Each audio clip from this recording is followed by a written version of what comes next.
Declaro aberta a sessão ordinária do Tribunal Pleno desta data de 11 de novembro de 2015. Discussão e aprovação da ata da sessão anterior. Desembargador Amaury Moura. Aprovo, excelência. Desembargadora Judite Nunes. Aprovado. Desembargador Expedito Ferreira. Desembargador Vivaldo Pinheiro. Doutora Socorro Pinto. Saraiva Sobrinho se encontra na casa. Aprova. Vossa Excelência aprova. Doutor Jarbas Bezerra. Doutora Zeneide Bezerra. Desembargador Ibanez Monteiro. Aprovo. Desembargador Glauber Rego. Desembargador Gilson Barbosa. Aprovada a unanimidade. Expediente. Ofício do excelentíssimo senhor presidente do Tribunal de Contas do Estado do Rio Grande do Norte, conselheiro Carlos Thomas Costa Fernandes. Senhor presidente, tenho a satisfação de comunicar que este Tribunal de Contas, acolhendo a indicação do conselheiro Tarcísio Costa e por deliberação unânime, concedeu a Vossa Excelência a medalha do mérito governador Dinarto Mariz, instituído por meio da resolução número 04. Comunico ainda que a entrega da comenda dar-se-á no dia 27 de novembro vindouro, às 10h30, na sede desta Corte de Contas, em sessão solene do colegiado convocada para aquela data. Atenciosamente somente, Excelência. Na ordem jurisdicional, eu tenho aqui um agravo regimental em pedido de suspensão do liminar, em que é agravante o Ministério Público, agravado Departamento de Estrada e Rodagem do Rio Grande do Norte, e que é mais ou menos o seguinte.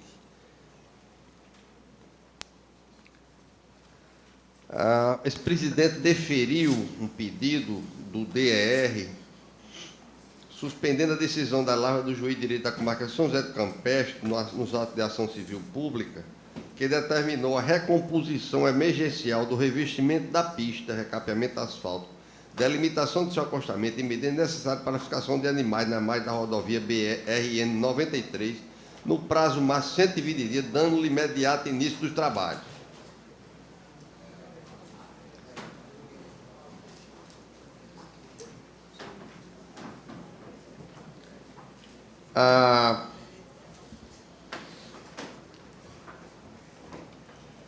O Ministério Público recorre para esse tribunal e a minha decisão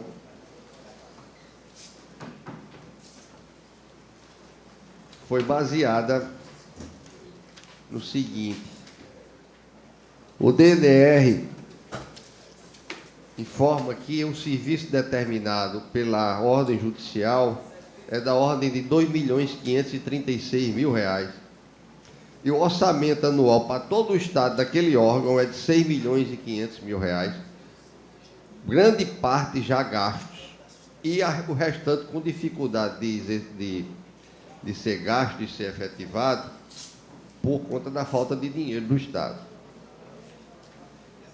Também alega o Estado aqui, através do seu órgão de estradas, que há trabalhos bem mais prioritários e em situação bem piores as estradas que são alvo de trabalho, de maneira que essa decisão judicial iria atrapalhar absolutamente, além de ser uma ingerência indevida e ilegal no Poder Executivo. O Supremo Tribunal Federal, ao tratar de uma matéria idêntica, na relatoria do ministro Gilmar Mendes, disse o seguinte: entende ofensiva à ordem pública, nela compreendida a ordem administrativa, a decisão judicial que, no caso, afasta da administração seu legítimo juízo discricionário de conveniência e oportunidade na destinação dos investimentos a serem feitos em matéria de infraestrutura. Impõe-se ao requerente a execução de obras que afetarão o planejamento estatal, exigindo o remanejamento de verbas que, com certeza, irá beneficiar uma dada área em detrimento de outra, tendo presente aqui a ideia de recursos limitados e a crescente demanda por serviços públicos. Eu leio o trecho apenas para que Vossa Excelência. Se trata também de uma restauração de uma estrada. Diz o senhor ministro, também fica evidenciada a lesão à economia pública, visto não constar no orçamento da autarquia montante apta a cumprir o ditame da decisão, a obra não estava prevista, e no caso vertente do Supremo é R$ 2 milhões. Segundo a inicial, que poderá comprometer a execução orçamentária e os serviços já em andamento. Contudo, não se pode olvidar que as políticas públicas, notadamente aquela relacionada ao incremento de serviços públicos ou satisfação de direitos sociais, demandam gastos vultosos e pesados, revelando-se imprescindível minucioso estudo acerca das implicações de um acréscimo a um dado setor em detrimento de outro, diz o senhor ministro. Conclui-se que, posto seja admissível a intervenção do Poder Judiciário na órbita do Poder Executivo, determinando o empreendimento de prestações positivas que venham a atender às ânsias da sociedade, lastreadas em direitos subjetivos, essa interferência deve se circunscrever aos limites gizados pelo princípio da proporcionalidade. Tal princípio, na hipótese em tela, se concretiza pela cláusula da reserva do possível entendimento que tem sido perfilhado reiteradamente por esta Suprema Corte.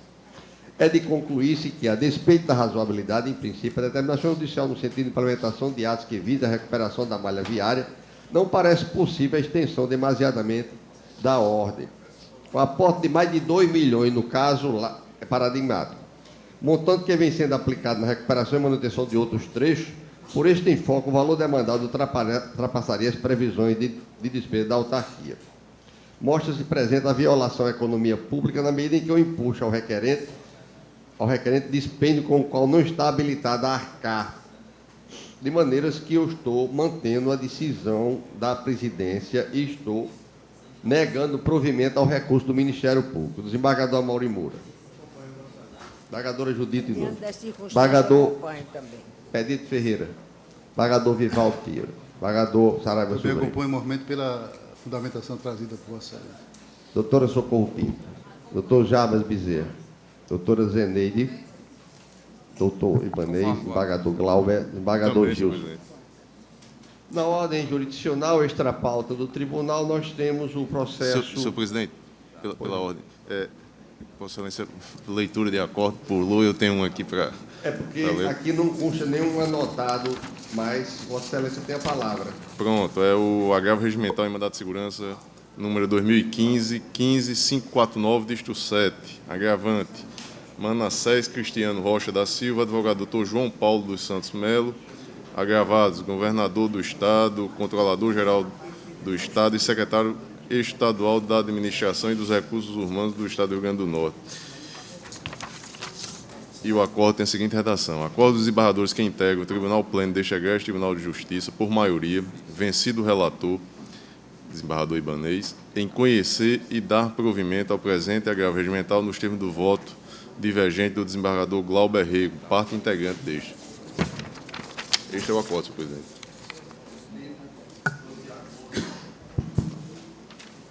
Aprovado. Na extra pauta, mandato de segurança da relatoria do desembargador Amaury Moura Sobrinho, e foi pedido vistas pelo Ministério Público. Não trouxe. Então, todos os processos que tratam da mesma matéria ainda continuam pendentes de julgamento. Aí nós teríamos o 15 e o 16. O 15, apesar de ser também da Polícia Militar, mas a matéria... É a mesma? Não, é diferente. Como é de oficiais, não há... A lei que disciplina a matéria não é aquela mesma da 515. Por isso, esse processo está em mesa. 2, Marco Aurélio Ferreira, desembargador João Rebouça, relator. Pedido de vista do desembargador Glauber Rego. Não sei se o desembargador João terminaria da... Está em mesa, mas aí eu acho interessante preservar, aguardar a presença. Dilermando Mota pediu o vídeo do desembargador Amaury Moura e do desembargador Dilermando. Isso aqui. Sua presença para prosseguimento do julgamento. Vossa Excelência trouxe... Mas isso é daquelas matérias que está dependendo do... É a mesma matéria. É, a mesma matéria. O seguinte também... 4 também. 5. 5, 6. Não. 6. Não, 6 não. Pagador Dilermando Mota com pedido de vista do pagador Glauber Rego. Mas ele declinou da presença, se Vossa Excelência quiser julgar. Não está em mesa. 7 também não mesmo, senhor presidente. O 7, desembargador Amaury Moura pediu vistas. O 8º, desembargador Amaury Moura. Também está dependendo da apreciação daquela questão incidental, O 9º também. 9 também. da minha relatoria até o 14. Até o 14. O 15 é que trata de outra matéria. Então, Vossa Aliás, Excelência tem a palavra para o 15. essa... João Maria Leiros, governador do Estado do Rio Grande do Norte. Estado do Rio Grande do Norte é um ente público. Os impetrantes são João Maria Leiros, como disse, anunciou Vossa Excelência, e ainda João Francisco Pereira, Raimundo Araújo Sobrinho, José Walter Gomes de Souza, Lavoisier Fernandes, Afrânio Gomes de Araújo, Gilvan da Silva Dantas, José Cardoso Filho. Essa matéria, senhor presidente, também, que pese tratar de promoção, no caso, envolve eventual direito à promoção de oficiais, ao posto de primeiro-tenente, digo melhor. Eu vou fazer o relatório.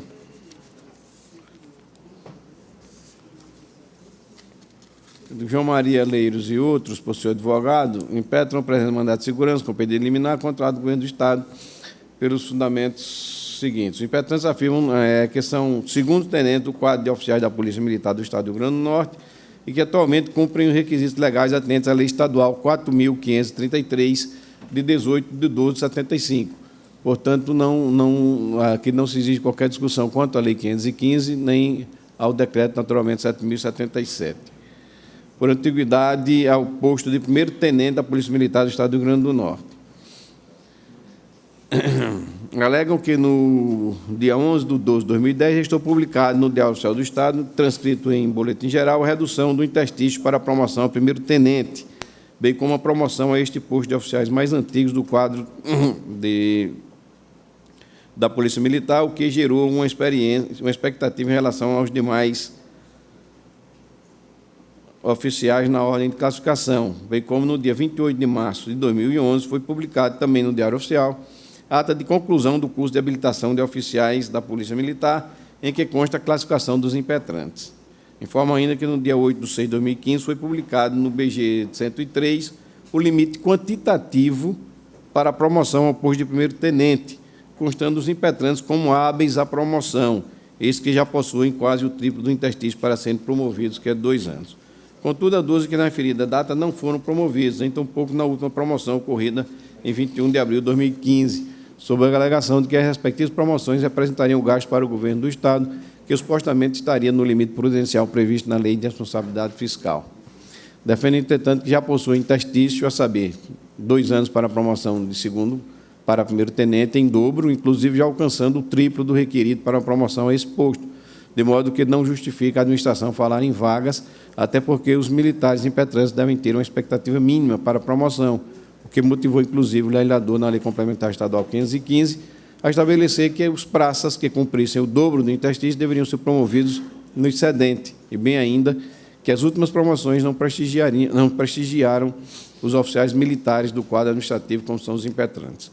Enfatizo que seu direito à promoção encontra amparo legal no disposto no artigo 49, a linha 4, inciso 4, a linha M, da Lei 4.630/76, e que a falta de orçamento não pode ser utilizada para elidir direito líquido e certo do servidor militar. Após citarem precedente desta Corte, na qual as vagas foram abertas por meio de agregação, sustentam que, no caso, as vagas foram abertas por outros fatores, como promoção e ingresso na reserva, o que torna o seu direito mais forte. Ao final, requerem a concessão da antecipação da tutela, até terminando a promoção de todos os impetrantes ao posto de primeiro-tenente, sob pena de multa diária, no mérito, seja julgada procedente em ação mandamental, para que seja concedida a segurança pleiteada, determinando definitivamente que os impetrantes sejam promovidos ao posto de primeiro-tenente. Pugno ainda que eles sejam conferido o direito de perceber diferenças remuneratórias aferíveis entre o posto que ocupam, segundo-tenente, e o que já deveriam ocupar, primeiro-tenente, desde que vencidas entre a data da impetração do presente mandamos a efetivação da promoção em todos os seus fins. Juntaram documentos, a liminar foi indeferida, o Estado apresentou defesa do ato, as folhas 275 e 277, pugnando pela denegação da segurança com base na observância do limite prudencial. Notificado, o governador do Estado do Rio Grande do Norte apresentou informações sustentando que a pretensão dos impetrantes se encontram óbices no fato de que, embora tenha ocorrido a promoção de diversos policiais militares no ano 2015, assim como a inclusão de outros policiais militares no quadro de acesso, os impetrantes, no entanto, não atingiram a colocação em comparação com os oficiais constantes das listas em anexo, que os habilitasse a integrar nenhuma das duas listas, como também nos princípios orçamentários que norteiam economicamente a atividade administrativa, considerando que o Estado encontra-se no limite prudencial de suas despesas com servidores. Afirma também que o acolhimento da petição caracterizaria a violação às matérias constantes no artigo 167 e 169, parágrafo 1º da Constituição Federal, e dos artigos 16 e 17, parágrafo 1º, 21 e 24 da Lei Complementar 101/2000. Pugna final pela denegação da segurança. A 21ª Procuradoria de Justiça, sob o fundamento da ausência de prova pré-constituída, opinou pela extinção do processo em resolução do mérito com a denegação da segurança, com arrimo no artigo 267, inciso 4, do Código de Processo Civil, combinado com o artigo 6º da Lei 12.016/2009. É o relatório, senhor presidente. Em discussão, o relatório aprovado. Vossa Excelência vota. Bom, senhor presidente, eu estou aqui, eu vou fazer uma ligeira síntese, acolhendo a tese esposada pela douta Procuradoria no que diz respeito ao reconhecimento da ausência de prova pré-constituída. E digo no ponto que assiste razão ao parquir. Tal assertiva é construída com base na alegação de que não foram colacionados ao caderno processual a própria lei em que ela estreou sua pretensão, nem mencionado quais são os requisitos a serem verificados quanto ao tempo necessário para a promoção pleiteada, ou mesmo qualquer comprovação, e isso é essencial, a respeito da existência de vagas disponíveis no quadro, não se tendo como aferir corretamente as condições exigidas para a promoção vindicada. Com efeito, o presente iurite sim aferir a suposta violação ao direito líquido de sede dos impetrantes levado a efeito através da omissão da administração estadual em efetivar suas promoções da graduação de primeiro-tenente PM. Falo aqui sobre a Constituição Federal, sobre a Lei 12.016, de regência do mandato de segurança, e digo que, observadas as disposições contidas na Lei Estadual número 4.533/75, regulamentada pelo Decreto Estadual 6.892/76 e ainda a Lei Estadual 4.630, verifica-se que os impetrantes não trouxeram aos autos documentos e provas necessárias à demonstração do direito alegado, notadamente a qualquer documento que comprovasse a existência de vagas disponíveis no quadro respectivo, de modo que seria necessária uma dilação probatória que não comporta na presente ação mandamental. Trago aqui jurisprudência sobre o tema, senhor presidente, que penso ser despiciando a sua releitura, e concluo denegando a segurança, extinguindo o feito sem resolução de mérito, porquanto os impetrantes não trouxeram aos autos demonstração da existência dessas vagas. Estou denegando a segurança, senhor presidente. Como voto? Ontem, também, ocasionalmente, ao par dessa decisão, desse entendimento de Vossa Excelência, eu conversei com quem procuraram lá, já tinha conversado com o comandante da polícia, Coronel Ângelo, secretário de Segurança, procurador-geral e também os assessores da Secretaria de Segurança, muito preocupados, porque a pirâmide, que deve ser um órgão policial militar, está ficando reta e daqui a pouco está de cabeça para baixo, ou seja, muitas promoções sem haver vaga. Então, no futuro, nós vamos ter talvez mais sargento do que soldado ou mais cabo. E isso é uma preocupação de hierarquia muito forte. Segundo, os mais novos estão sendo promovidos à frente dos mais antigos em decisões judiciais. E isso está gerando um tumulto muito grande na corporação.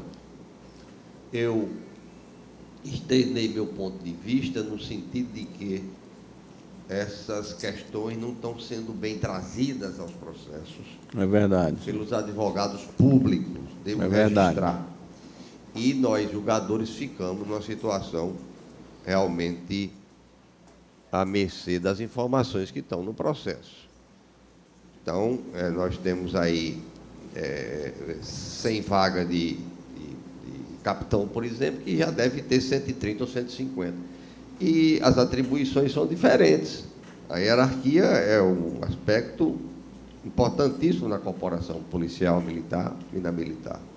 De maneiras que também haverá, acredito eu, uma nova posição da Advocacia do Estado a respeito disso, e já circulam aqui no tribunal e também em pequenas causas mais de 1000 processos, o que vai trazer um problema seríssimo para a corporação e envolve, portanto, segurança pública, que é uma questão que atinge a todos nós e a sociedade norte-grandense particular. Desembargador Saraiva, pois não. Senhor presidente, essa é a preocupação que eu tenho trazido, inclusive externado à Corte, inclusive com a proliferação dos mandados de segurança. Dentre das ações cíveis é a mais nobre, mas ela tem sido, me permito a expressão, prostituída, porque as pessoas estão impetrando mandados de segurança por impetrar. E, às vezes, até a gente, sem aquela cuidado precisa, a gente consegue. E o grande elemento que o desembargador Maurício está trazendo é esse: tem que ter existência de vaga. Tem que ficar demonstrado a documento nesse sentido, né? Prova E o grande prejuízo à tropa é a preterição mais antiga, que não ajuizou o mandato de segurança. Esse é um fator, isso é importante, essa questão dessa preterição. Porque, por exemplo, nesse caso, eles trazem o limite quantitativo, não é? Que a gente tem até dificuldade de entender o que é exatamente essa questão de limite quantitativo, mas não vem, no caso, ninguém sabe qual é a ordem de antiguidade, ninguém sabe a existência de vagas, e, como Vossa Excelência disse, muitas vezes nós temos essa dificuldade porque não há informações nos autos que deveriam ser fornecidas tanto pelo comando quanto pelo Estado do Rio Grande do Norte, que insiste nessa tese, muitas vezes na tese do limite prudencial. É só isso, só debate essa tese. Não é? Então, se o Estado, às vezes, vem, o próprio comandante, que às vezes o comando ainda tem uma preocupação em tecer mais detalhes e tal, mas muitas vezes não vem com informações completas. Mas é preciso que o tribunal atente para essa questão da existência de vagas, inclusive porque pode gerar esse tumulto que se referiu o desembargador Saraiva, de promoções de oficiais menos antigos em detrimento dos mais antigos, porque uns procuraram antes, outros procuraram depois. Desembargador Mauri, eu estou, inclusive, aproveitando a oportunidade do seu voto, enaltecendo o seu entendimento. Muito obrigado, senhor. Porque a lei, como está colocada, a gente tem que, em muitos casos, estou falando agora em tese, aplicar se for razoável, se for sensata. Lei casuísticas, leis exageradas não podem ser aplicadas pelo magistrado. Tem que aplicar o conjunto do direito, as normas constitucionais e o fim social, e o interesse público, que é o fim social que ela se destina, como está na lei de introdução ao Código Civil. Vossa Excelência lembrou muito bem. Mas vamos juntar os votos. Desembargadora Judite. Desembargador Expedito. Desembargador Vivaldo Pinheiro. Desembargador Saraiva Sobrinho. Doutora Socorro. Doutor Jaba Bezerra. Doutora Zeneide. Desembargador Ibanez. Sem divergência. Desembargador Glauber. Também, senhor presidente. Desembargador Gilson. A unanimidade. O outro processo, desembargador Amaury 16. Está em mesa, senhor presidente. Aqui é outra questão, né? É outra questão, Impetrante João Ferreira de Souza, Maria José de Oliveira, Rosânia Rangel da Silva, Mável Adriano Pinheiro de Lima, José Vandir de Farias. Esse aqui também, há precedentes, senhor presidente. Eu digo na ementa o seguinte: mandado de segurança, preliminar de legitimidade passiva de causa do governador do Estado, suscitada pelo órgão ministerial. Rejeição. Preliminar de decadência suscitada pelo então governador do Estado, ato omissivo, prazo que se renova cada mês. Também estou rejeitando. No mérito, eu digo o seguinte: servidores públicos estaduais do extinto Banderne e Fundac e lotados na Secretaria de Tributação Estadual. Pretensão de implantação de reajustes salariais previsto na Lei Complementar Estadual 9.341/2010. Ato omissivo do Poder Público, inércia administrativa em proceder aos ajustes remuneratórios legalmente fixados, princípio da legalidade, inexistência de disponibilidade financeira, inocorrência existência de prévia dotação orçamentária, inteligência do artigo 169, parágrafo 1º, 1 da Constituição Federal. Se aprova uma lei concedendo aumento, depois diz que não tem orçamento para pagar. Exceção permissiva disposta no artigo 22, inciso 1 da Lei de Responsabilidade Fiscal, concessão da segurança para duas das impetrantes, denegação do direito para o impetrante que não comprovou seu direito etc. em decorrência de não haver demonstrado vínculo anterior com o Banderne ou a Fundac, precedência da Corte Estadual. Nesse sentido, eu estou concedendo parcialmente só para dois que comprovaram, que realmente são originais do Banderne. Trago aqui precedentes desta causa, senhor presidente. Tribunal Pleno, desembargador João Rebouças, desembargador Dilermando Mota, e concluo, concedo parcialmente a segurança para, em consequência, determinar a implantação do acréscimo remuneratório exposto na Lei Estadual 9.341, 2010, no contra-cheque das impetrantes Maria José de Oliveira e Rosânia Rangel da Silva, após o trânsito em julgado do mandado nos termos do artigo 2º-B da Lei 94.94/97, bem como denegar a segurança pleiteada por Mável Adriano Pinheiro de Lima. É como estou votando, senhor presidente. Aqui eu discordo. Desembargadora Judite. Eu acompanho integralmente. Todos estão de acordo com o entendimento do relator? Alguma divergência? Senhor presidente, só fazer Pois não, existe, excelência. que esse é um dos casos de injustiça que nós temos no Estado do Rio Grande do Norte, que estou de pleno acordo com o relator, mas essa matéria ela foi votada aqui, outros que não estão lotados na Secretaria de Tributação. E aqui, Isso. por questão de um voto, a gente Foi. não fez. Então, eu, com maior razão ainda, eu acompanho Vossa Excelência. Essa questão é bastante antiga aqui no tribunal. Exatamente. Desde a ADIM.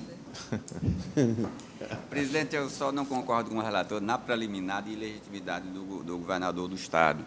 De ilegitimidade? Sim. Vossa Excelência acredita que seja legítimo? Porque a implantação de vantagem de acréscimo remuneratório é feita pelo secretário de administração e não pelo governador. Por isso que eu divido do... Nós não Vossa votamos Excelência. as preliminares isoladamente, porque houve silêncio e quem silencia concorda, mas podemos anotar a divergência de Vossa Excelência quanto a esse. O voto foi tomado agora. Vossa Excelência perguntou quem concordava, chegou a minha vez. Então, a votação não foi separada, preliminar de mérito. Por isso que eu só estou votando agora. A colocação de Vossa Excelência é pertinente e oportuna. O governador e o secretário de Planejamento, desembargador Mauri. Os dois eu afastaria por ilegitimidade. Então, Vossa Excelência vota pela legitimidade do governador. Não, pela ilegitimidade. Do governador. E do secretário de Planejamento, mantendo o secretário de O Administração. relator, como. Mas é assim que entende nós essa temos. Não, posição? excelência, eu com todas as vendas, não, eu mantenho o governador. Eu não posso compreender se o secretário pode determinar ou implantar Sem aumento ordem do de subsídio sem ordem do governador, Pode mais, pode menos. não é? É que nas atribuições do secretário está justamente essa, implantar. A lei já foi aprovada, então Mas não é a um ordem ato... vem da governadoria. É decorrente da lei. Por isso a nossa divergência, desembargador Mauri. Perfeito. Então, eu mantenho com todas as vênias. o Alguém governador não adere pode mais passar. ao entendimento do desembargador? Eu confesso que essa matéria aqui, a gente tem, de certo modo, excluído o governador, deixado o secretário de administração. Mas o que o desembargador Amauri coloca é que a situação concreta ela demanda uma autorização do governador. Eu não sei, Inclusive, eu não a lei vi foi aqui se tem sancionada aí pelo governador. se o indeferimento para a implantação, ele um ato do secretário. Não, ele aponta os dois.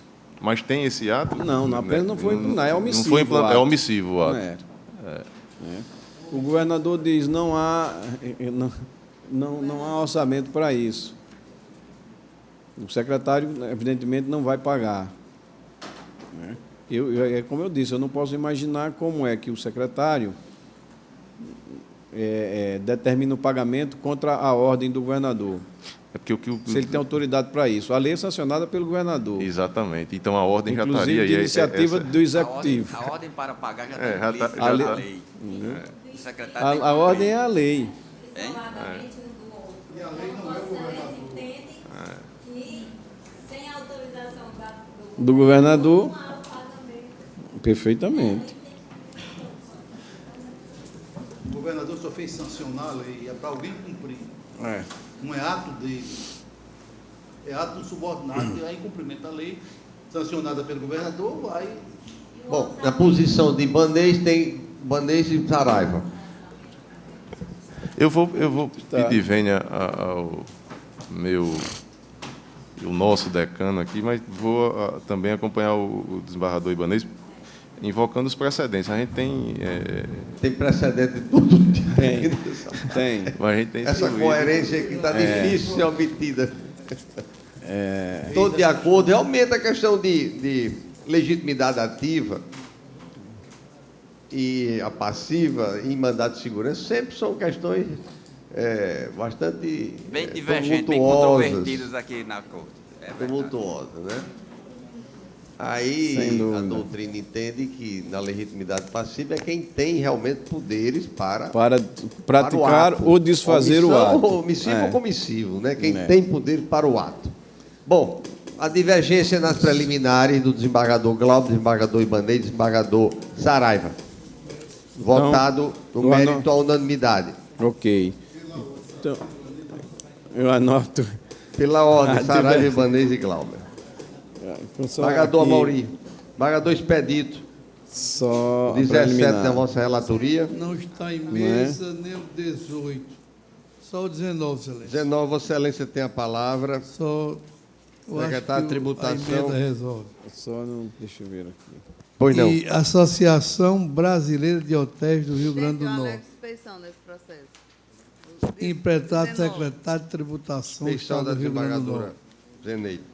Mandado de segurança, ICMS, energia elétrica e comunicação, arguição de fixação de alíquota de ICMS em desrespeito ao princípio constitucional da seletividade, ausência de prova pré-constituída, necessidade de dilação probatória, via processual inadequada, precedendo do SCJ e desta Corte de Justiça em casos similares.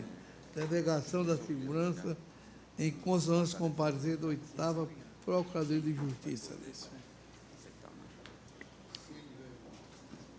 Alguma divergência? A unanimidade. O 20 da relatoria do desembargador Vivaldo Pinheiro. O impetrante é Dioginete Dantas Vieira. Aqui é aquela questão de que o impetrante ele foi promovido a terceiro sargento, era cabo, foi promovido a terceiro sargento, mas não vem recebendo como terceiro sargento. Já foi promovido Já pela foi própria promovido, administração. já. Aí eu suscito aqui preliminar de legitimidade passiva de causa do governador do Estado, do diretor de pessoal da Polícia Militar do Estado do Rio Grande do Norte e do comandante-geral da Polícia Militar. Estou suscitando essa preliminar e pedindo o parecer oral do... O Ministério Público se manifesta no sentido do acolhimento em face da Lei de Mandado de Segurança, que diz que a autoridade supostamente coatora deve ser aquela que tem a condição de praticar o ato. Então, o Ministério Público se manifesta favorável ao acolhimento das preliminares, Excelência. E, no mérito, eu estou concedendo a segurança em consonância com o parecer da 16ª Procuradoria de Justiça. Todos de acordo com os precedentes. A unanimidade. Desembargador João Rebouças teria o 21. Desembargador Saraiva, 22. Senhor presidente, trata-se de mandado de segurança e número final 1095, onde é impetrante Márcio Roberto Batista de Araújo, impetrado secretário de Saúde do nosso Estado. A matéria de fato de Irlinde, já de conhecimento da Corte, e eu lerei a emenda a priori, senhor presidente. Constitucional administrativo e previdenciário, mandado de segurança, servidor ativo, médico pediatra do Estado, insalubridade, pleito de averbação diferenciado do tempo de serviço seletista, declaração de mero vínculo funcional e avaliação genérica da Compab, inservíveis a comprovar o exercício da atividade insalubre e de forma ininterrupta. A ausência de laudo técnico pessoal específico, demonstrativo dessa condição prejudicial à saúde ou à integridade física. Contra-cheques que não se revelam bastantes a denotar o alegado direito líquido e certo, por item desmuniciado da prova pré-constituída, impossibilidade de ilação, presente do STJ desta Corte, denegação da ordem, senhor presidente.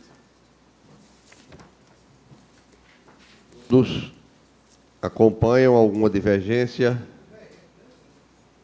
Há divergência nessa matéria? Tomar os votos. Não tem prova. É falta de prova pré-constituída, não é?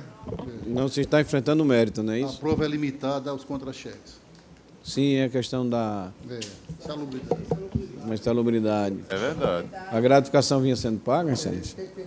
É. Exatamente. Bom, pelo menos. Então, aí, funcionamento é diferente. Então é isolado do desembargador Saraiva. É verdade.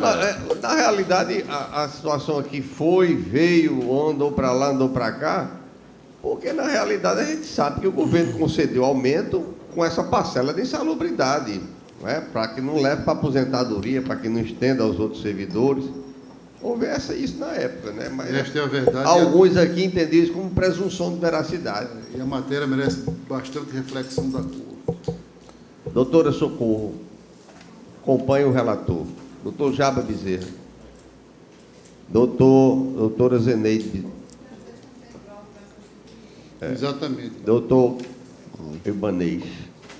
Presidente, nessas matérias, eu tenho votado que os contra-cheques, se a administração reconhece, se o reconhecimento foi desmotivado ou não, não caberia a nós aqui examinar isto e decidir que os contra-cheques não fazem prova suficiente da insalubridade.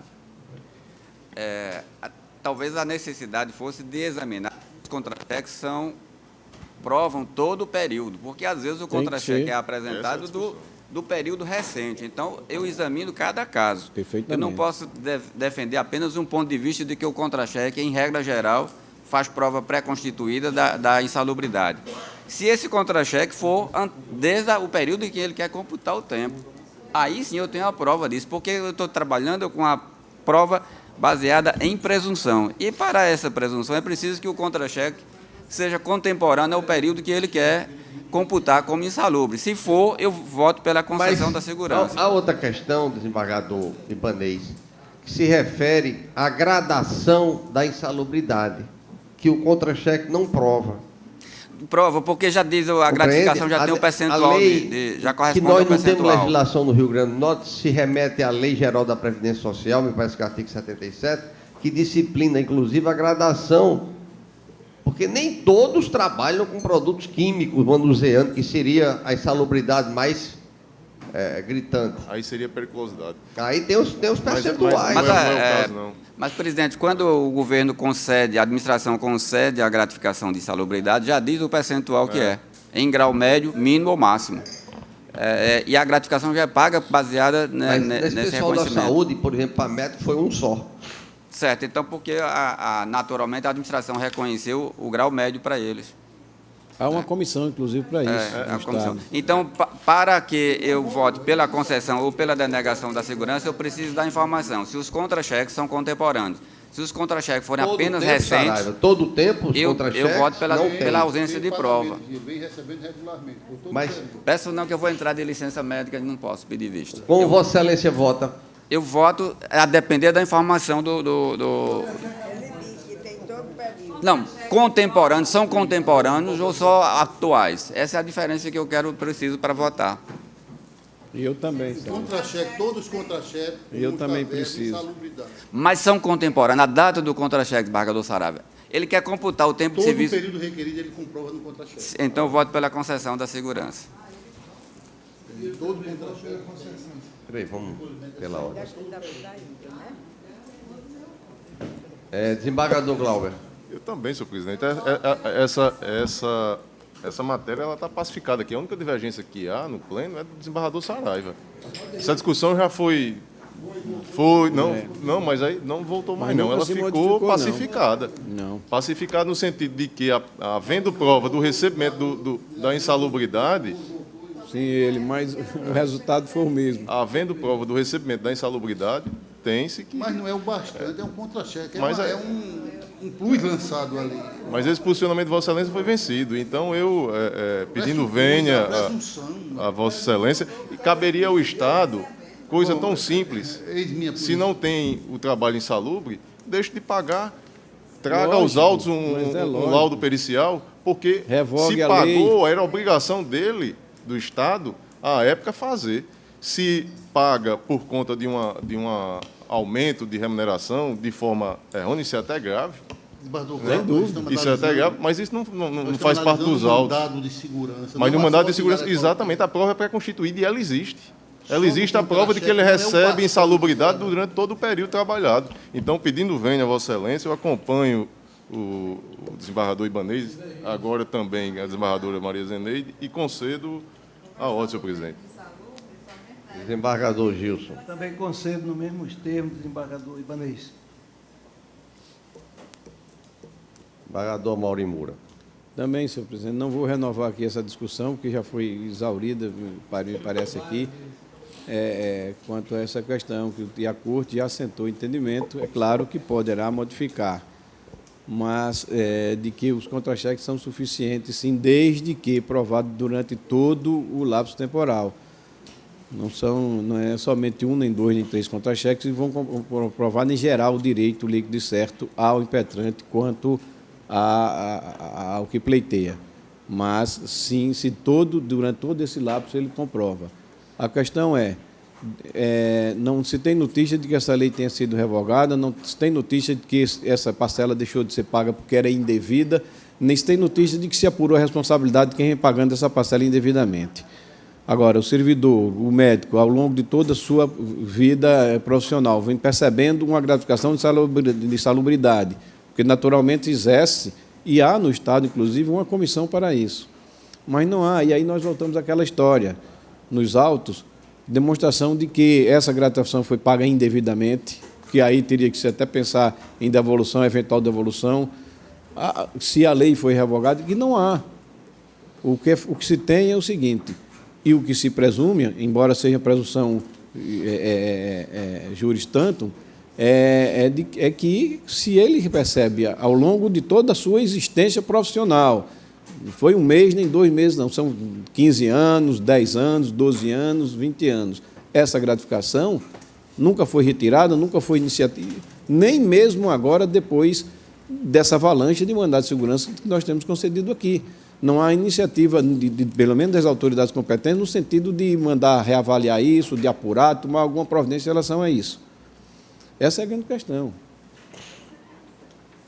Eu, por isso, concedo. Mas, voltando, senhor presidente, se Vossa Excelência me permite, até por um dever de lealdade em relação ao processo anterior, para informar aos colegas, que eu não informei, que naquele mandado de segurança, a governadora veio aos autos e defendeu o ato, inclusive com arguição de preliminar, de decadência e também com a justificativa da questão do limite prudencial.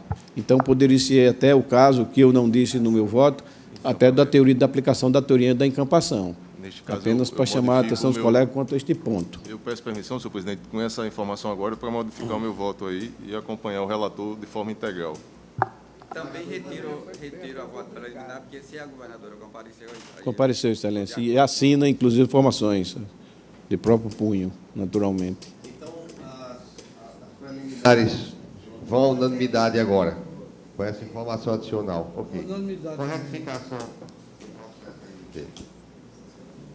Desembargador Saraiva, também. Desembargadora Judite. Eu acompanho a divergência, eu concedo a ordem, sim, uma vez que os contra-cheques comprovam a percepção da gratificação durante o período. Desembargador Expedito já demonstrou votando pela procedência, pela concessão da ordem. Desembargador Vivaldo. Excelência, eu peço vênia ao relator, mas estou vendo aqui inúmeras precedentes, inclusive um da relatoria aqui do desembargador Glauber, agora do dia 3 de junho. Né? E sempre todos eles, desembargador Saraiva vencido. Então, pedindo vênia, eu acompanho a divergência. Relator para o acórdão, doutora Zeneide, desembargadora Zeneide.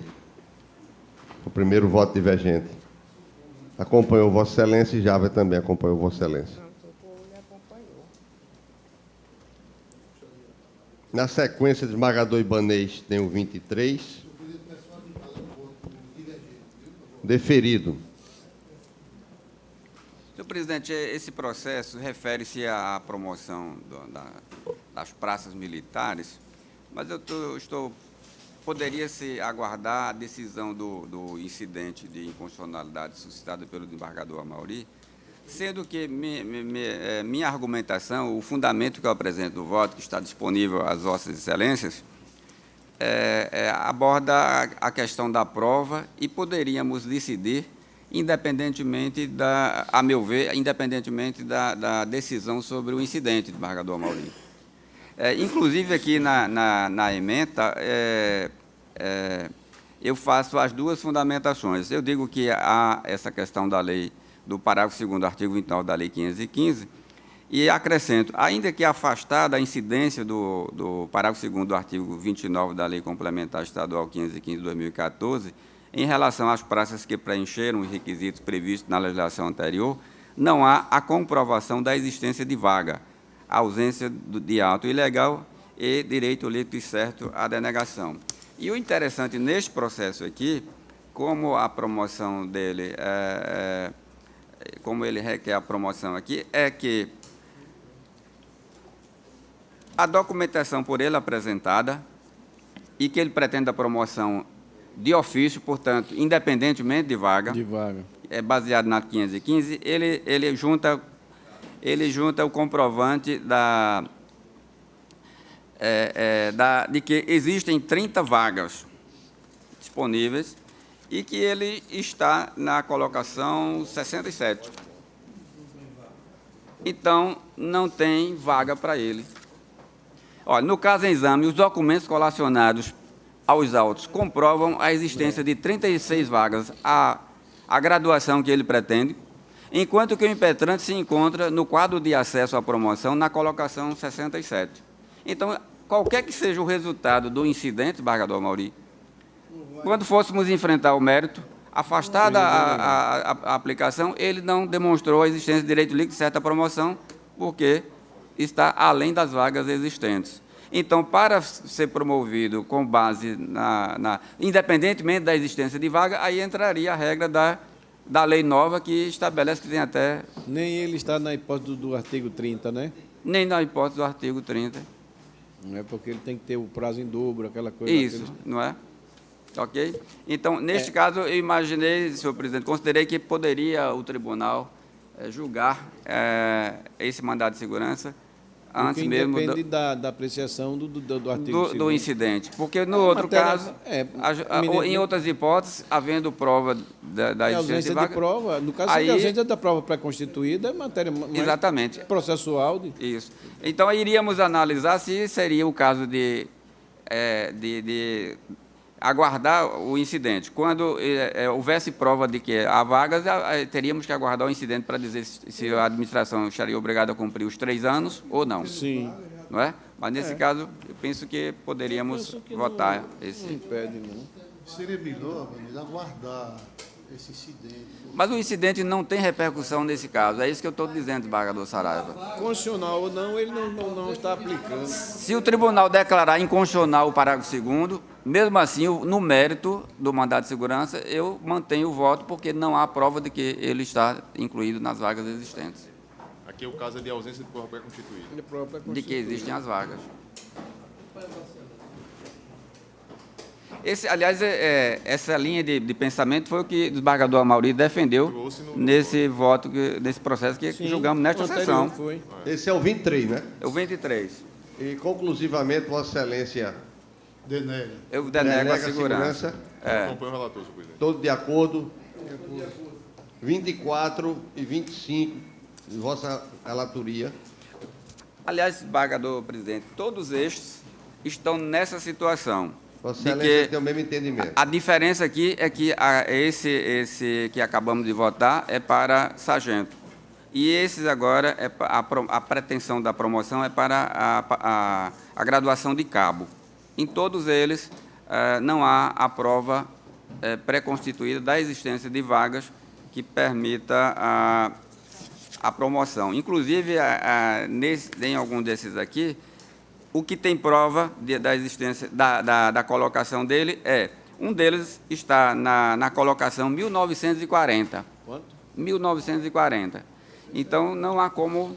E não apresenta as vagas existentes na graduação de cabo. Então, eu não posso concluir que há a prova de que... Esse é o problema. De que ele tem direito líquido e certo à promoção. Então, em todos eles, eu estou votando pela denegação da segurança, dizendo isto, que, independentemente da arguição da decisão que o tribunal tomar sobre o incidente de inconstitucionalidade, não há prova pré-constituída de que o candidato, o impetrante, tem direito líquido e certo à promoção. Então estamos incluindo o 24, o 25, o 26 na mesma decisão, e o 27. todos de acordo. Na 26, desembargador Ibanez. Só desembargador Ibanez. 26, 27, 27, 28 não está em mesa, segundo o desembargador Glauber. Não mesmo. 29, vossa relatoria, desembargador Glauber. Redação independente de vaga. 29. Porque aí, se afastado, fica só dependendo de vaga. Pela regra antiga... Sim, eu estou mais dizendo, mas pela regra nova... Mas a regra nova vai depender do prazo dos 3 anos. Desembargador Glauber, vossa excelência vai votar o 29? É porque tem uma questão do dispositivo que a promoção ela independe do número de vagas. Por isso que eu me referi ao artigo 30. Na lei nova, pois mas eu estou dizendo, mas aí esses aí não teria... Por isso que eu perguntei ao relator e ele disse que não estariam na hipótese do artigo 30. Né? Hein, desembargador Ibanez? A questão do... Se considerarmos a lei em vigor, a rigor eles não teriam que demonstrar o quantitativo de vagas. Porque não independe de vagas no prazo. Mas seria negação mas por a outro constitucionalidade não é da lei total, é só do parágrafo 2º do artigo 29. Por isso é que eu estou dizendo que independe do incidente de Vamos inconstitucionalidade. lá, já está julgado, vamos para frente. É o 29, senhor presidente, é a mesma... Sim, porque ele, independentemente pelo que eu colhi do relatório e do voto do relator, independentemente da apreciação da inconstitucionalidade, o mandato de segurança teria que ser denegado em face da ausência da prova constituída quanto ao número de vagas, com ressalva de que, no caso em julgamento, não está contemplado naquelas hipóteses do artigo 30 da Lei 515. Sim, então não esses aí estão todos eles fora daquela hipótese. Aí geraria hipótese. Outra discussão. Essa é a minha preocupação, foi a minha preocupação. Mas aí... Me parece que é o parágrafo único do artigo 30.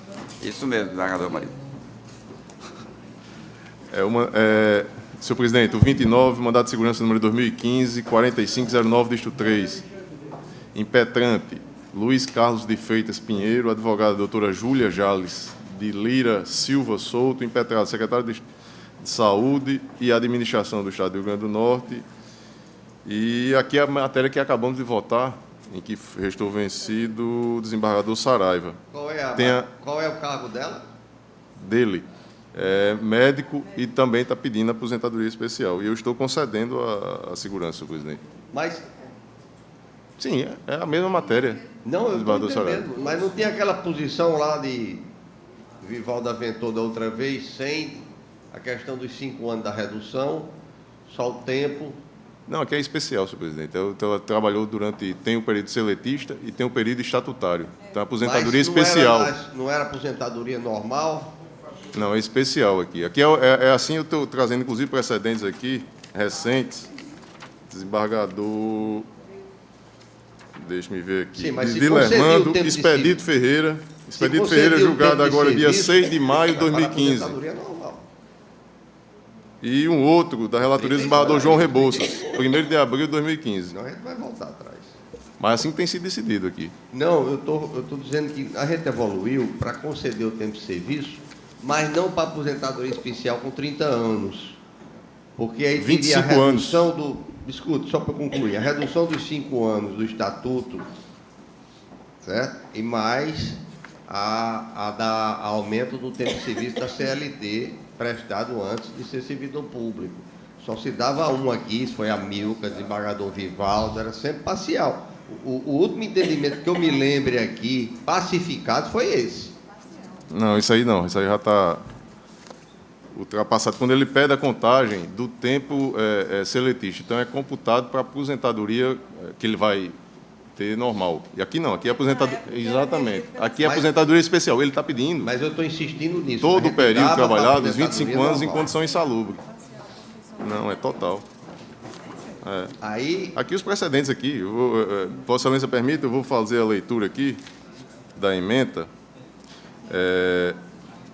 Constitucional e administrativo, mandato de segurança, aposentadoria especial de servidor público, artigo 40, parágrafo 4º, inciso 3 da Constituição Federal, omissão legislativa, cargo de médico, requerimento administrativo indeferido, ato coator, súmula vinculante número 33 do Supremo Tribunal Federal. Aí é questão de salubridade. É isso aqui que a gente... É isso que eu estou dizendo? Sim. É o que a gente votou do desembargador Saraiva.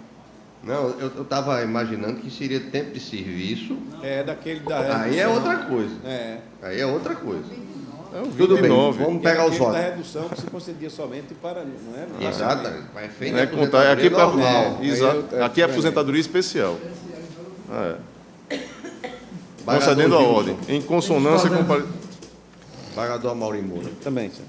Alguma divergência? Desembargador Saraiva. Vencido desembargador Saraiva. Nos recursos relativos a mandato de segurança e demais, nós temos o desembargador Amaury Moura, um agravo interno. Na sequência, desembargador Vivaldo Pinheiro e desembargador Glauber Rego, que está anotado aqui, recursos em processos que independem de pauta. Posso votar, Excelência? O agravo regimental, Excelência, o agravante Janieri Araújo de Freitas, agravado governador do Estado. Aqui a matéria discute somente a questão do indeferimento do benefício da justiça gratuita. A alegação de necessidade, presunção relativa, circunstâncias fáticas que se contrapõem ao estado de pobreza alegado pelo agravante.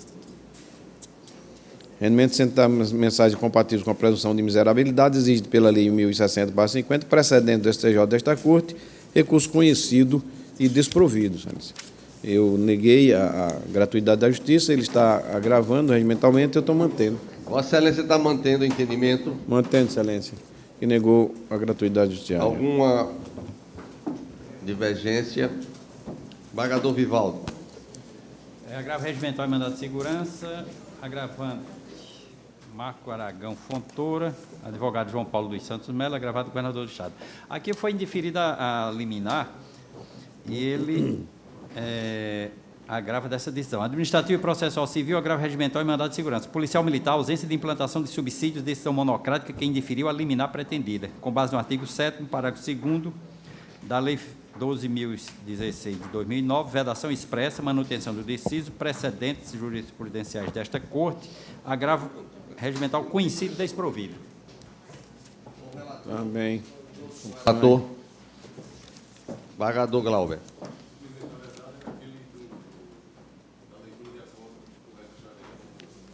Era para leitura de acordo, né?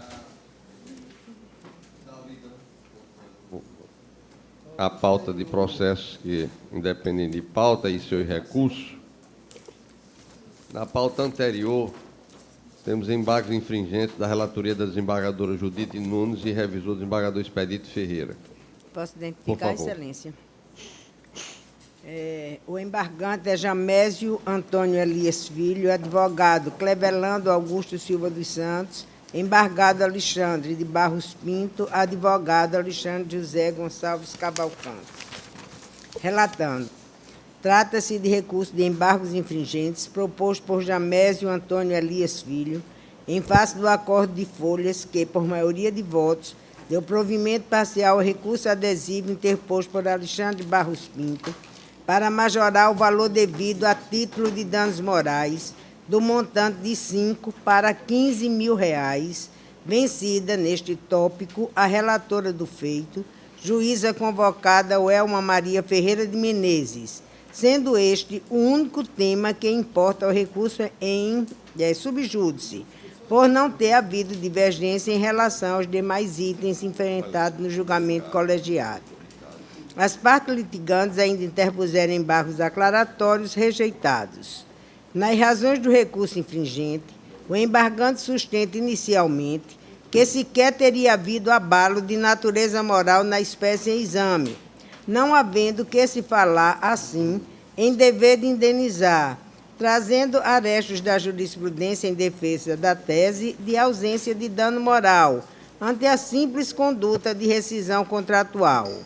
Feito tal registro, adentra o embargante na seara específica do quanto indenizatório, afirmando que o ilustre desembargador revisor instaurou divergência em relação à relatora, propondo a majoração do valor sem qualquer espécie de parâmetro ou justa fundamentação, como se fosse simples cálculo aritmético. Registra ainda que o valor de tal indenização deve ser fixado com moderação, respeitados os princípios da proporcionalidade e da razoabilidade, de modo a coibir o enriquecimento sem causa. Requer, ao final, o provimento dos embargos para que prevaleça o voto minoritário em relação ao quantum, restabelecendo o valor fixado desde a origem. O embargado ofertou contrarrazões ao recurso, sustentando, em síntese, que o dano moral foi corretamente reconhecido desde o juízo de origem, porém não houve a sua devida valoração na sentença de primeiro grau, sendo escorreita a decisão colegiada que o majorou. Aduz ainda que o embargante se insurge genericamente contra o acórdão, não avaliando com especificidade as circunstâncias do caso concreto, as quais conduzem necessariamente à elevação do quanto conforme operada. Pugna, assim, pelo improvimento do recurso. Os embargos foram admitidos, restando remetidos à douta Procuradoria de Justiça, tendo esta declinado de sua intervenção por entender ausente razão de interesse público capaz de justificar o seu opinamento. E é o relatório, Excelência. Aprovado. Bem, eu estou aqui conhecendo do recurso, dizendo recurso corretamente admitido ante o preenchimento de requisitos pertinentes à espécie, uma vez interposto contra acórdão que, por maioria de votos, deu provimento, ainda que parcial, a recurso adesivo, sendo importante registrar que o apelo adesivo detém a mesma natureza do recurso principal, incidindo, assim, na mesma hipótese de cabimento da norma de regência destinada aos embargos infringentes em apelação cível. E, a esse respeito, eu trago uma decisão aqui do ministro Herman Benjamin. Importa destacar ainda, em sede de esclarecimentos preliminares, que o sucedâneo recursal intentado tem os seus limites bem definidos na norma processual de regência, sendo clara a redação do artigo 530 do Código de Processo Civil, quando estabelece em sua parte final que, se o desacordo for parcial, os embargos serão restritos à matéria objeto de divergência. Logo, repousando a divergência na hipótese dos autos, unicamente na definição do quanto indenizatório fixado a título de danos morais, é evidente que deve ser ignorada a argumentação do embargante em relação à suposta inocorrência de conduta ilícita ou inexistência do dever de indenizar, sendo tais circunstâncias inatacáveis pela via dos embargos infringentes, uma vez decididas à unanimidade pela Egrégia Terceira Câmara Civil desta Corte de Justiça. Aí agora que vem a parte que interessa fixar desses pontos, que é o valor da indenização, que eu aqui ainda faço uma observação a respeito. Sobre o valor do provimento indenizatório, é forçoso reconhecer que existe erro de natureza material ou contradição no acórdão de folhas, uma vez ausente a necessária adequação entre o acórdão, que registra o provimento parcial do recurso adesivo por maioria de votos, para majorar o quantum ao montante de R$ 15.000, e a fundamentação do voto, que claramente consignou apenas o entendimento da insígne relatora, vencida em relação ao objeto dos embargos infringentes, ao destacar que o dano moral foi fixado em patamar justo pelo juízo ACO, no valor de R$ 5.000, não devendo ser majorado nem diminuído.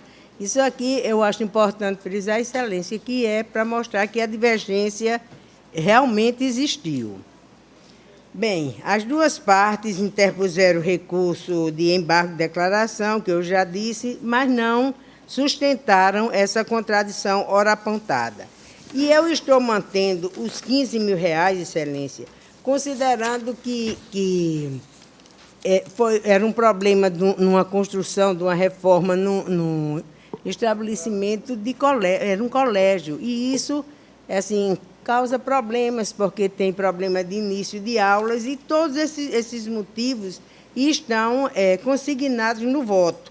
E eu estou negando o provimento aos embargos e mantendo os R$15.000 que foi fixado por maioria de votos pela terceira Câmara. Desembargador Expedito Ferreira, desembargador Rivaldo, desembargador Saraiva, todos de acordo com a desembargadora Judite? De acordo, Excelência. Na sequência, nós temos também outros embargos à execução agora na relatoria de Vossa Excelência, com o impedimento da desembargadora Zeneide Bezerra e revisão do desembargador Expedito Ferreira. Pronto, esse aqui também, o desembargador revisor, pode me auxiliar, foi o embargante ao Estado e embargado Veridiana Jales de Lira. Esse caso aqui é muito simples e eu acho que só ementa basta. Constitucional, administrativo e processual civil, embargos à execução. Excesso na execução apontado pelo embargante. Concordância expressa da embargada. Reconhecimento jurídico do pedido. Adequação do índice de correção utilizado e dos juros de mora aplicados. Observância da proporcionalidade referente ao mês de impetração do mandamos. Retificação que se impõe. Ônus sucumbenciais suportados pela embargada. Inteligência do artigo 26, combinado com o artigo 269, inciso 2, ambos do Código de Processo Civil, e estou julgando procedentes os embargos nesses pontos. E é assim que estou votando, estou à disposição de todos, o voto está disponibilizado. E trago precedente da Corte a respeito do desembargador Amilcar e do desembargador Aderson. Desembargador Expedito. Desembargador Rivaldo. Desembargador Saraiva. Todos, alguma divergência? Desembargador Concordância Glauber. expressa. A unanimidade, portanto. Desembargador Expedito Ferreira, Vossa Excelência tem embargos à execução. Não, esse aqui Desembargador João Rebouça é revisor, não está presente. Agora só os 5. Terceiro, Amilcar Maia. O quinto é Glauber Rigo Gilson Barbosa, embargos à execução. Em Com a mesa, palavra, presidente. relator. Embargo à execução número 2014-20-850, dígito 6. Embargante, Estado do Rio Grande do Norte. Procurador Dr. Jancênio, embargados Francisco Sérgio Dantas e outros. Aqui os cálculos apresentados pelo Estado foi anuído pelos embargados e eu estou acolhendo os embargos. Estou julgando procedente. O voto está disponibilizado. Algum questionamento? A matéria é o RV? Não, 432. Lei complementar 432. Sim. Todos estão de acordo? A unanimidade, portanto. Na pauta do dia, da relatoria do desembargador Amauri Moura Sobrinho, revisora desembargadora Judite Nunes.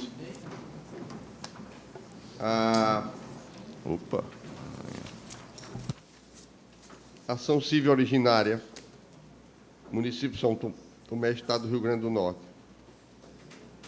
Está em mesa, Excelência? Está em mesa, senhor presidente. Essa matéria também é repetitiva aqui na Corte. Já foi, inclusive, objeto de extensos debates.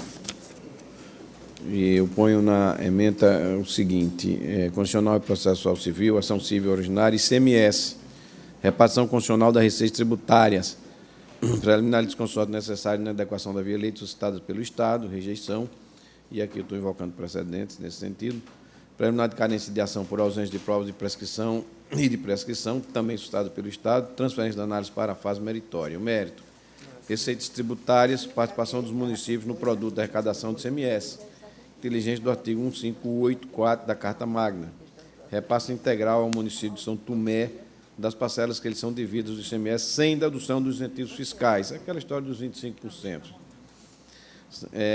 promovidos pelo Estado. Receita tributária que pertence por direito próprio ao município, restituição da diferença de valores não repassados ao erário municipal, observância à prescrição quinquenal, precedentes do Supremo Tribunal Federal e desta Corte, procedência do pedido.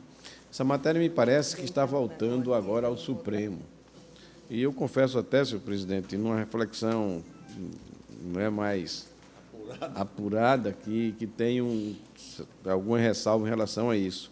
O que originou, no entanto, nossas decisões aqui foi aquele paradigma do Supremo Tribunal Federal no estado do Supremo Tribunal, no estado do Paraná, me parece que foi Paraná ou Santo Paraná, né?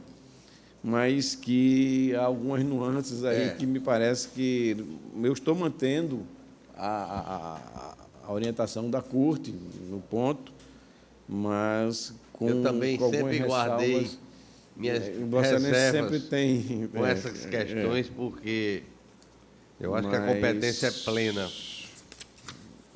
do ente tributante. Se um for consultar o outro, não se faz nada nunca. Não há incentivo, mas já há interpretações agora de que o paradigma do Supremo do Paraná já não é a mesma coisa, reflete a divergência, não é a mesma. Bom, e o Supremo, me parece, está agora voltando a debater esse assunto. E, naturalmente, isso aqui irá descambar aí numa repercussão geral, alguma coisa nesse sentido. Mas, por hora, ainda que com a ressalva, com a reserva pessoal, eu estou aqui mantendo os precedentes da Casa, senhor presidente, julgando procedente o pedido. Eu cheguei a votar contra, mas depois, com a ressalva pessoal, o Vossa Excelência está julgando procedente. Julgando procedente. Isso. Embargadora Judite.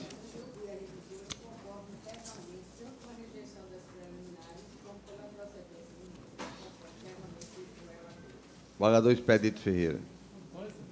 Embargador Rivaldo. Embargador Saraiva. Doutora Socorro. Doutor Jarbas. Embargadora Zeneide. Embargador Ibanez. De acordo com o relator. Embargador Glauber, desembargador Gilson. Embargador Expedito, Vossa Excelência tem.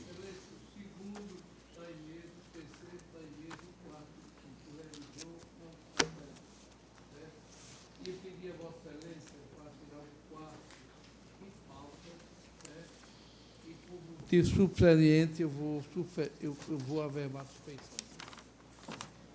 Bom, Vossa Excelência afirmará a suspeição no próprio autos, né? E mandará a redistribuição. Não estão em mesa. Estão em mesa, porém, o revisor não está presente. Na sequência, o embargador João Rebouças é o do 6, do 7, o 8º desembargador Saraiva Sobrinho e a doutora Maria do Socorro convocada. Senhor presidente, está em mesa o embargante o Estado do Rio Grande do Norte, embarga a execução e embargada Nessi Mendonça de Oliveira. Esse processo, a matéria semelhante, acabou de ser julgada pelo desembargador Glauber Rego.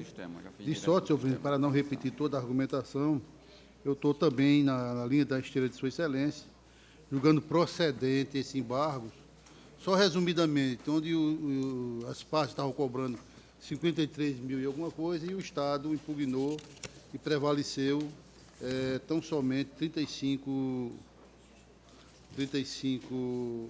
mil reais. Resumidamente, é isso aí, 39 mil.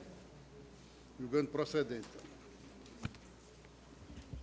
Doutora Socorro, acompanha doutor Jarbas. Todos de acordo, à unanimidade. O 8º, o doutor Ricardo Procópio, estava de férias, acredito que tenha voltado ou está voltando essa semana, vai ser convocado para julgar. O 10º da relatoria do desembargador Gilson Barbosa, o revisor Cornélio não está presente, e o 11 é da própria relatoria do desembargador Cornélio. Não havendo mais processos em mesa para julgamento, declaro encerrada a sessão.